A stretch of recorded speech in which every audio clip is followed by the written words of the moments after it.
Pathetic. Pathetic. That is probably the best word you can use for the 2020-2021 Celtics season. Pathetic. The Celtics go out and respond to their terrible loss to the Cavaliers with a terrible to the Sacramento Kings at home, act in the first half of Indiana, make a half-ass comeback, and then proceed to just give up the final 3 minutes of the game and let Sacramento do whatever the fuck they wanted. And I've started swearing in these post games because this is what they've brought me to. I have to do on the YouTube, you have to check if it's made for kids or not.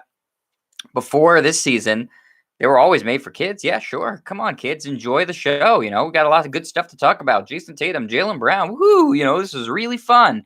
But no, this year it's not made for kids. I wouldn't subject anybody to this. I mean, this is like a freaking horror movie. It's just one disaster, one indignity after the other. And it's like getting kicked in the testicles, or if you're a woman, getting punched in the breast, I would assume, game after game after game. And there's no end in sight. The worst part of tonight wasn't the loss to the Kings. It was, if you, God bless you, if you stuck around towards the end of the game, the Celtics, they weren't going to come back and win, but they dribbled out the clock down. They dribbled out the clock. I don't know that I've ever seen that before. I mean, that is the most pathetic, quitting, losers mentality I can ever remember from a Celtics team. And I remember a Celtics team that lost 18 games in a row and never acted like that. This Celtics team is so entitled, so underachieving, so unlikable. And today was just the cherry on top of that crap Sunday that they keep piling up. And there'll be another cherry, believe me, by the time the season's over, there's not going to be anything that's going to get better. It's just going to get worse.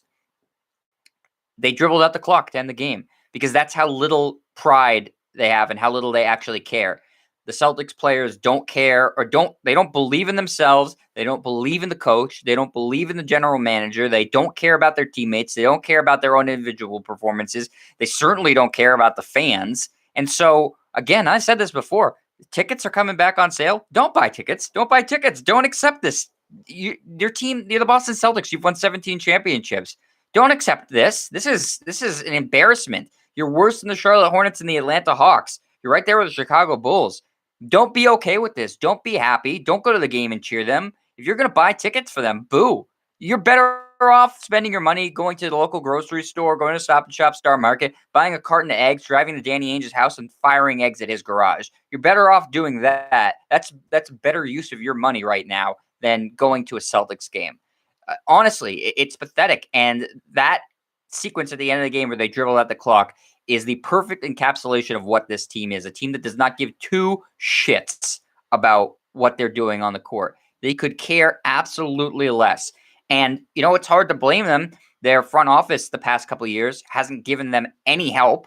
You know, when they've had the opportunities, Danny Ainge hasn't made a trade since 2016. So he hasn't given them any help or even attempted to do his job to give them any help. In fact, he's just kept making pick after pick after pick and botching pick after pick after pick. So no help's come in. So why would you think the front office is going to help you? Your coach hasn't been able to adjust his demeanor or mentality or strategy. He wasn't able to adjust to coaching against the zone. He hasn't been able to adjust to, you know, lobbying for players, to refs, trying to fire them up in different ways. He's just been, you know, steady Brad, going the same sort of even keel mentality, unwilling to change it up, unflappable, even in the face of a terrible disaster of a season. And so your coach isn't changing or trying to do any better. So the players aren't going to respond or try to do any better. So it's no surprise that this is the way they're behaving. And this is the way they're playing, because this is coming from the top down. This is from Danny Ainge, from ownership saying a month ago, everybody's job is safe, not putting anybody's feet to the fire. This is the result of all these positive vibes that Celtics fans and Celtics media were giving off for a team that hadn't accomplished anything. Getting to the Eastern Conference Finals and losing isn't an accomplishment. That's nothing. That's in Celtics history, that is absolutely meaningless. It means literally zero. You don't get a banner for going to the Eastern Conference Finals. That's not an accomplishment. And the media around the team and the coaching staff and the players and Danny Ainge and the executives have acted like that was some sort of supreme accomplishment. It absolutely means nothing. Winning a couple of trades and making a couple of good draft picks, That doesn't mean anything. Getting to the finals, competing for the finals, that is what actually means something. Going to the Eastern Conference Finals and losing is not competing for the finals. Getting to the finals is competing for the finals. Winning a couple games in the finals is competing for the finals. What they've been doing has been a couple of years with Isaiah Thomas. They're a plucky underdog, a nice story. Last year they should have been in the NBA Finals. Period. The 2 years ago when they lost a gentleman's sweep to the Milwaukee Bucks, they should have been in the finals that year. Period. And considering that Golden State had all those injuries, the Celtics probably should have won the NBA championship. I know that sounds silly, but if you look at how it played out with Toronto winning, with Golden State going down a couple of players, the Celtics had a better roster than Toronto, and Brad couldn't coach Kyrie and couldn't coach the stars. And look at that Celtics roster. It was super talented. Tatum, Brown, Kyrie Irving, Aaron Baines, Marcus Morris, Terry Rozier, Gordon Hayward. You just had a ton of talent, and they weren't able to do anything. So this team is just it's over. The season's over. You shouldn't care anymore about what they're doing because they don't care. They showed that pretty clearly. I think the Celtics media is maybe finally coming around, and they mocked people like me, and they mocked people who early in the season were identifying Brad as not the right coach for this team. The team's tuned him out. The defense isn't working. The construction of the team is terrible. Danny Ainge has been asleep at the wheel for years now. And people like me were mocked and said, "Oh, you're so stupid. They've been to the conference finals 3 out of 4 years. This is ridiculous. How could you talk about firing Brad Stevens? You can't fire a coach after just a bad start." Well, I counter with last year in the playoffs. They went to the Eastern Conference Finals, but Brad was exposed and outcoached in 2 of those 3 series. Outcoached by Toronto, I thought, and the Celtics just had a better roster, and outcoached severely by Eric Spoelstra and the Heat, to the point where they were embarrassed and couldn't play against his own defense. 2 years ago, as I mentioned, they had a better roster than the Bucks. They had a better roster and the best roster in the East, I think, and they got annihilated by the Bucks in the second round. That was a disappointment of a season. And then this season has been an abject disaster. I'm telling you, the season they lost 18 games in a row, I enjoyed more than this. It was more fun because this is a joke. It's an embarrassment. And frankly, a team like the Boston Celtics and the fans that care and are so passionate shouldn't be subject to something like this. It's absolutely pathetic. It's unacceptable. Let's go into the box score before my head explodes. Starters tonight were Tatum, Tice. Tice keeps starting even though Rob Williams deserves it. Whatever. Kemba Walker, Marcus Smart, Jaylen Brown. Tatum, 15 points, 3 assists, 7 rebounds, 6 of 16 from the floor. Not great. By the way, the Celtics put up 96 points. The Kings have the worst defense in the league. You put up 96 points against the worst. That's not hyperbole. They have the worst defense in the league statistically. You put up 96 against them. Jason Tatum, your amazing scorer, your All-NBA player, your All-Star starter, 15 points against them. Daniel Tice, 14 and 8. Solid performance from Tice. 16 points for Kemba Walker, 7 assists, 3 of 8 from 36 of 18 from the floor.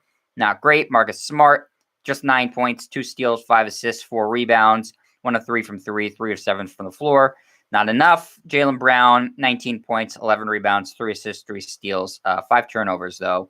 So not a great night from Jaylen Brown either. Let's go to the bench. Grant Williams plays 17 minutes because, why the fuck not at this point? Brad Stevens just pissing in all of our faces.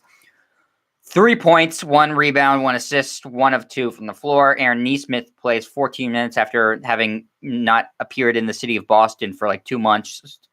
He gets thrown in there for 14 minutes. He scores 2 points and 1 of 2 shooting. Robert Williams plays well on the bench again, 22 points, 6 of 8 from the floor, 12 points, 8 rebounds, 2 blocks, 2 assists. Peyton Pritchard, 20 minutes, 2 of 6 from the floor, 2 of 3 from 3, 6 points, 4 rebounds for Peyton Pritchard. So not much help besides Robert Williams off the bench. Starters didn't give you nearly enough, and you embarrassed yourselves against, again, 96 points against a team that's 17 and 24 and has the worst defense in the NBA. A team that everybody's saying, "Oh, look, you should look at that Sacramento roster and try to plunder from that roster. Let's get Harrison Barnes. Let's get Bielinka. I don't know how to pronounce his last name, or I forget.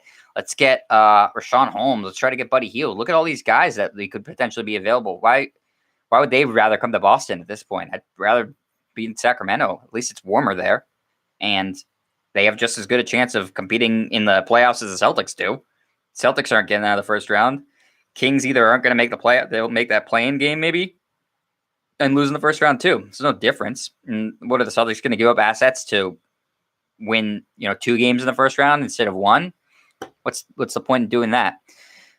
Basically, in a roundabout way, the team needs wholesale changes, not cosmetic changes. You can't put lipstick on this pig because it's not a pig. It's a pile of dead pig corpses that has pig poop all over it. Putting lipstick on a pig would be putting it kindly. This is a disaster. And by wholesale changes, I mean big trades, new coach, new front office.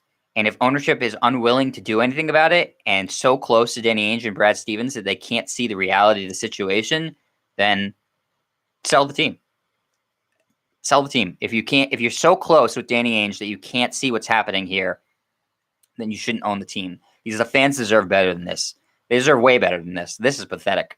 And to the players tonight, that dribbling out the clock, embarrassing. Embarrassing. I mean, really, why even put on the jersey and step on the court if that's the way you're going to treat it? So I'm appalled. I'm just appalled at the Celtics right now. And if you're a fan, you should be too.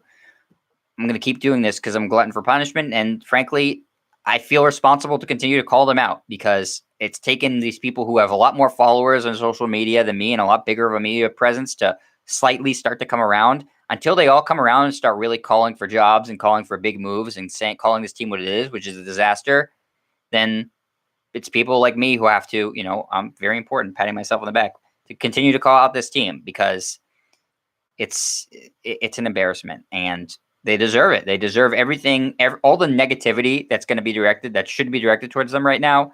It's well deserved. So we'll be back after the next game. This isn't salvageable. Not salvageable, people. Save your money. Don't go to the game. Buy a carton of eggs. Throw them at Danny Ainge's garage. That's all. That's all I got right now. And, I'll be back. Remember to give me a thumbs up. I know this is super negative, but I feel like I'm doing important work here, people. So, appreciate it. And comment. I'll always comment back. Tell people to check it out. And I will see you all later. Bye.